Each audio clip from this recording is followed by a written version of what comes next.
सहप्रायोजक शारंगधर सुखसारखवटी सकाळी पोट टकाटाक.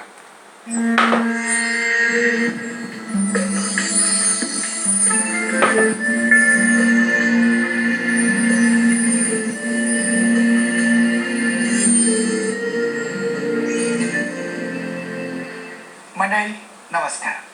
पासवर्ड आनंदाचा या कार्यक्रमामध्ये आपल्या सर्वांचं मनापासून स्वागत. आज आनंदाचा कोणता पासवर्ड सांगणार आहे माहितीये का? म्हातारपण, वार्धक्य हा आनंदाचा पासवर्ड आहे. तुम्ही कदाचित दचकाल. तुम्ही म्हणाल म्हातारपण हा कसा आनंदाचा पासवर्ड? कुणाला म्हातारपण आवडतं? प्रत्येकाला वाटतं की म्हातारपण नको.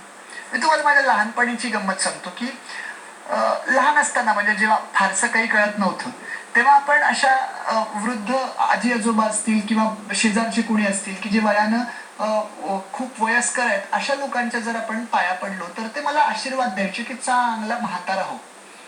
मला ना तेव्हा राग यायचा मनातनं. म्हातारा हो हा काय आशीर्वाद देतात? म्हातारा हो कशाला म्हणतात? चांगला तरुण आता आहे मी लहान तर म्हातारा हो काय? मग मला नंतर कळायचं की अरे त्या आशीर्वादाच्या पाठीमागे त्यांची भूमिका किती मोठी आणि महत्वाची असायची की म्हातारा हो याचा अर्थ मध्ये अपघाती मृत्यू, मध्ये कुठलं काही तुझ्यावर अरिष्ट येऊ नये, चांगला म्हातारा होण्यापर्यंत तू जग, असं त्या पाठीमागचा तो आशीर्वाद असायचा. याचा अर्थ नंतर लक्षात यायचा. मंडळी, तर तेच वार्धक्य, तेच म्हातारपण आपल्याला जर आनंदाचा पासवर्ड ठरवायचा असेल तर आमचे जे कोणी ज्येष्ठ नागरिक आहेत त्या सगळ्यांना आजचा हा कार्यक्रम जे जे ऐकतात त्या सगळ्या वयस्कर, वृद्ध, वृद्धत्वाकडे झुकल्या जाणाऱ्या त्या माणसांसाठी मला सांगायचंय की म्हातारपण आपल्याला आनंदी कसं करता येईल. मला असं वाटतं पहिल्यांदा म्हातारपणाकडे नकारात्मक भावनेनं न बघता जीवनाची ती एक अवस्था आहे असं म्हणून आपण त्याच्याकडे पहिल्यांदा स्वतः पाहायला शिकलं पाहिजे. स्वतः का पाहायचं? कारण आपल्याला स्वतःला जर आपलं म्हातारपण नकोसं वाटलं ना तर मग काय होतं की आपल्या नकारातनं अनेक माणसं जणू आपल्या म्हातारपणाला नकार देत आहेत असंच आपल्या मनाला वाटायला लागतं. म्हणजे म्हातारपणी खूप लोकांना असं वाटतं की घरातल्या माणसांना म्हणजे आपल्या मुलाला, आपल्या सुनेला आपण नकोसे झालोत असं खूप म्हाताऱ्या माणसांना वाटतं. ते वाटणं वास्तव नसतं. ते वाटणं कशामुळे असतं? कारण म्हातारपण नकोय असं त्यांच्या मनाला वाटत असतं. ते अस्वस्थ असतात. अस्वस्थ असल्यामुळे त्यांना असं वाटत असतं की आपलं कुणी ऐकत नाही. बरं, म्हातारपणाच्या अवस्थेला कसं असतं, तुम्ही तरुणपणी जो काही व्यवसाय करताय, कामधंदा करताय त्यात तुम्ही रमून जात असता आणि म्हातारपण झाल्यानंतर तुमचा व्यवसाय, तुमचा कामधंदा, शरीर थकलेलं असतं आणि मग त्यावेळेस आपल्या मनाची अशी अवस्था होते की आपलंच आपल्याला वाटायला लागतं की आमचं कोणी ऐकत नाहीये आणि शिवाय आपल्याच मनाचे खेळ असे उभे राहतात की मी आता म्हातारा झालोय म्हणून माझं कोणी ऐकत नाहीये. पण ज्या ज्या वृद्ध व्यक्तींनी, ज्या ज्या ज्येष्ठ नागरिकांनी, आणि खूप असे आहेत समाजात तुम्हाला दिसतील की ज्यांनी म्हातारपणी समंजसपणा दाखवला त्या माणसांच्या आयुष्यामध्ये कायम आनंद राहिला. आणि म्हातारपण हेच खरं समंजसपणा दाखवण्याचं ठिकाण आहे. का? कारण एखादा तरुण मुलगा आहे 16-17 वर्षाचा, त्याच्याकडे आपण समंजसपणा धरूच शकत नाही. का? कारण त्यानं जीवन पाहिलंच नाही. तो त्या जोशात असणार, तो त्या उमेदीत असणार, त्याला जीवनातले धोके काय आहेत, खाचाखोबा काय आहेत, काही माहीत नसणार. त्यावेळेस तारुण्य म्हणून तो पुढे जात असणार आहे. पण ज्यावेळेस वार्धक्य येतं तेव्हा ते वार्धक्य असं एका दिवसात आलेलं नसतं. वार्धक्य म्हणजे पाठीमागे किती वर्षाचा अनुभव आहे, किती वर्षाचं शिक्षण आहे, हे सगळं जीवनात अख्खं जीवन तुम्ही अनुभवलेलं आहे. मग अशा वेळेस म्हाताऱ्या व्यक्तीकडे, वार्धक्य असलेल्या व्यक्तीकडे अधिक समंजसपणा असला पाहिजे. फक्त काही असंच म्हणत नाही की फक्त त्यांच्याकडे समंजसपणा पाहिजे. घरातल्या मुलानं, सुनेनं या सगळ्यांनी तर समजून घेतलं पाहिजेच. पण वृद्ध व्यक्तीकडे अधिक समंजसपणा का पाहिजे? कारण ती व्यक्ती वयानं मोठी असते. आणि मला असं वाटतं मोठेपण कशात आहे हो? वयात असतं का? नसतं. मोठेपण हा तुम्ही किती मोठा विचार करता यामध्ये मोठेपण अवलंबून असतं. आणि बऱ्याच जणांची अवघड अवस्था काय होत असते, त्या बऱ्याच वृद्ध व्यक्तींना असं वाटत असतं की मी वयानं मोठी आहे म्हणूनच मला मान दिला पाहिजे. दोन टोक अशी होऊन जातात की वयानं ती व्यक्ती मोठी असते पण आचरण जे करते, कृती जी करते, ती मात्र त्या मोठेपणाला साजेशी अजिबातच नसते. आणि मग मोठेपणाला साजेशी जर कृती नसेल, वागणं बोलणं नसेल, तर जर घरातल्या माणसांनी मग चुकून मान नाही दिला, तर त्या व्यक्तीला वाटत राहतं की मी वयानं मोठा आहे, मग मला मान का देत नाही, म्हणजे यांचंच काहीतरी चुकतंय. लक्षात घेतलं पाहिजे की मान जो मिळत असतो तो वयाच्या मोठेपणानं मिळत नसतो.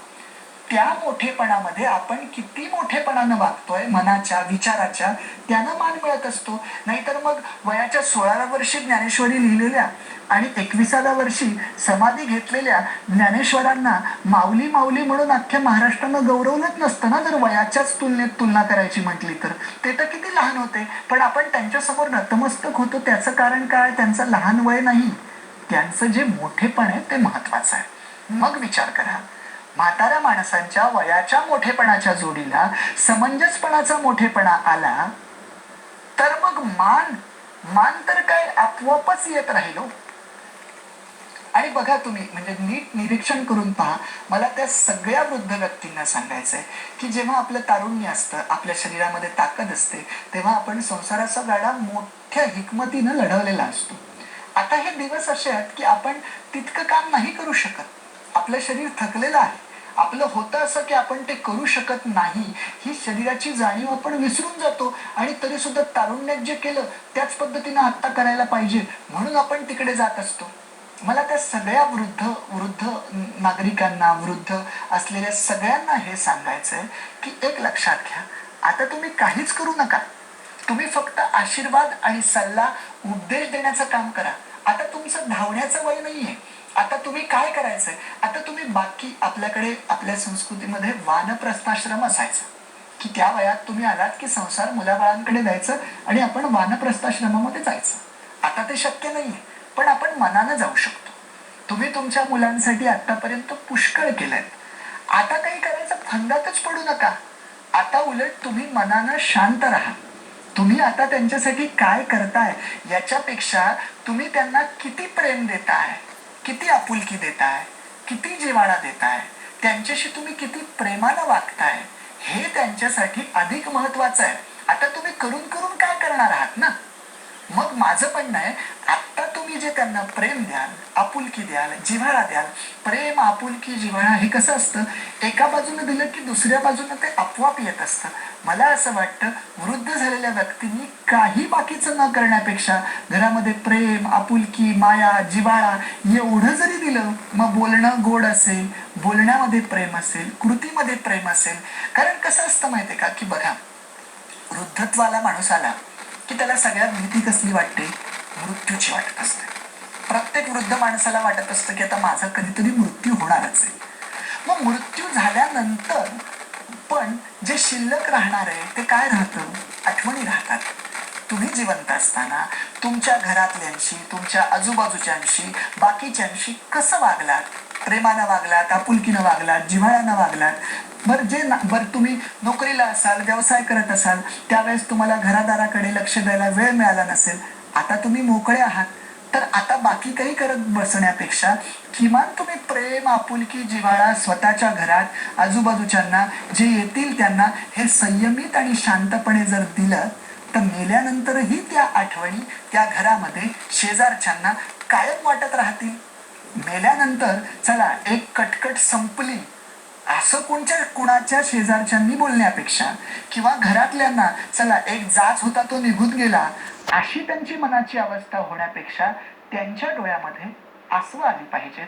त्यांना ती आठवण सल्ली पाहिजे की अरे आपल्या घरात मोठा आधार होता, आपल्याला सगळ्याच बाबतीतला उपदेशाचा, मार्गदर्शनाचा सगळा, आणि हा आधार आपला गेलाय, पण त्यांचे आशीर्वाद आपल्या घरावर, आपल्या पाठीवर, आपल्या मस्तकावर कायम आहेत.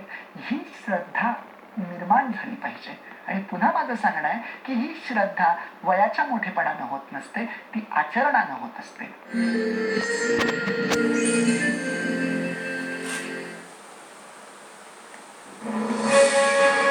आम आदमी के हर सरोकार से जुड़ते हैं हम, बदलते समाज के हर रूप को।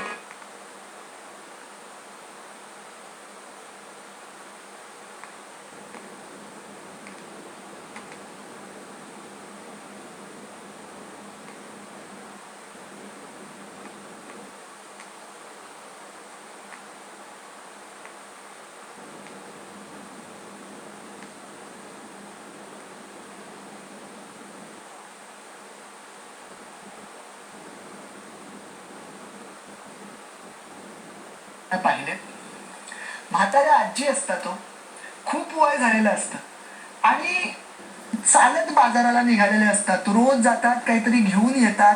आपल्याला त्यांच्याकडे पाहिल्यावर असं वाटू शकतं की अरे यांची मुलं इतकी चांगली शिकलेली आहेत, सगळं हे आहेत आणि मग या आजी का फिरतात. मला काही ठिकाणी फार त्या मुलांचा राग यायचा की या आजींना असं बाहेर का फिरवायला पाठवतात. पण काही काही प्रकरणांमध्ये माझ्या जे लक्षात आलं ना की आजूबाजूच्या लोकांचा जर होरा घेतला, त्यांची मतं काढली, तर मग असं लक्षात यायचं की त्या आजीच खडूस आहेत, त्या आजीच खाष्ट आहेत आणि त्या आजींमध्येच अशी काहीतरी अवगुण दडलेले आहेत की त्या घरात शांत बसतच नाही, त्यांच्या अपेक्षात भलत्या सलत्या आणि त्याच्यामुळे हे जे आत्ता समोर जे दिसतंय त्या चित्राला तेच कारणीभूत आहे. त्यांची मुलं सुनं इतक्या चांगल्या आहेत की या जर नुसत्या गप्प घरी बसल्या ना तर आयतं ताट त्यांच्या समोर येईल, आयतं ताट घ्यावं, आजूबाजूला रमावं, हे सगळं करावं, हे सगळं आहे, पण यांचा स्वभाव काही जात नाही. मग असं जर असेल तर कसं होईल.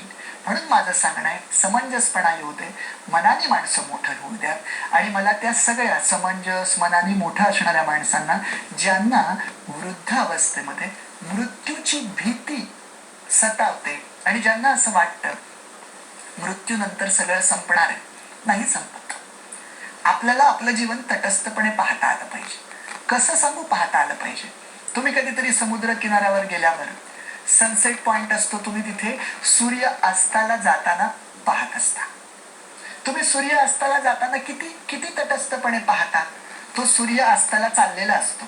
तो सूर्य अस्ताला चाललाय म्हणून तुम्हाला दुःख असतं का. नाही, उलट अस्ताला जातानाचं पण सौंदर्य तुम्ही अनुभवत असता. म्हणजे समुद्र आहे, त्या समुद्रामध्ये तो हळूहळू हळूहळू अस्ताला जातोय आणि मग ते ते सौंदर्य आपण पाहत असतो. आपण सूर्यास्त जितक्या तटस्थपणे पाहतो आणि सूर्यास्ताचा आनंद जितका घेतो ना, तसंच आपल्याला आपल्या जीवनाच्या सूर्यास्ताचा म्हणजे वार्धक्याकडे तितक्याच तटस्थपणे पाहता आलं पाहिजे की आपला सूर्य आता हळूहळू हळूहळू मावळतोय, पुन्हा एकदा तो उगवणार आहे. भगवंतानं म्हटलंय की नैनम छिद्दंती शस्त्राणी नैनम दहती पावका. आत्म्याला शस्त्र तोडू शकत नाही, अग्नी जाळू शकत नाही, वायू शुष्क करू शकत नाहीये. आत्मा अमर आहे. या अमरत्वाची प्रचिती, एक शक्ती संपणार आहे. आमचं विज्ञान सांगतं की शक्ती कुठलीच नष्ट होत नसते, त्याचं रूपांतर फक्त होत असतं. ही शक्ती जी आहे ती संपणार आहे, पुन्हा एकदा तिचा जन्म होईल. पण ते सगळं बरोबर घेऊन जाताना आमच्याकडे हे संस्कार पाहिजेत.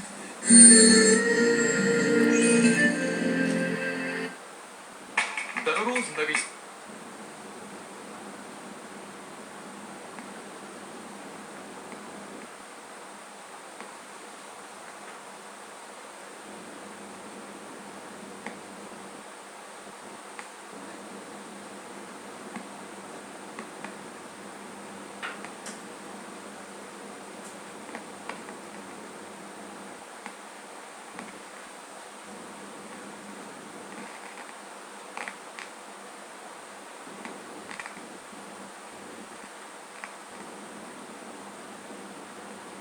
प्रवासाला निघालेला असताना बॅगेची जशी आदल्या दिवशी आवराआवर करतो, त्याच्यामध्ये काय भरायचंय काय नाही काय हे हे सगळं किती आनंदानं करत असतो.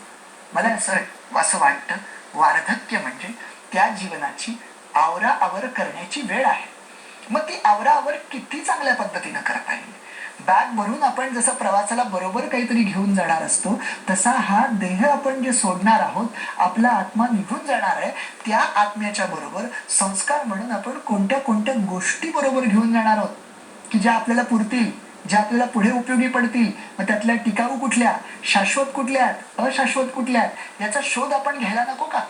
आपली आवराआवरी चालू आहे आपल्या जाण्या आणि याच्याकडे इतक्या इतक्या इतक्या काय म्हणता येईल तटस्थपणे आणि इतक्या पारदर्शकपणे पाहता आलं पाहिजे की भीतीचा लवलेशही असता कामा नये.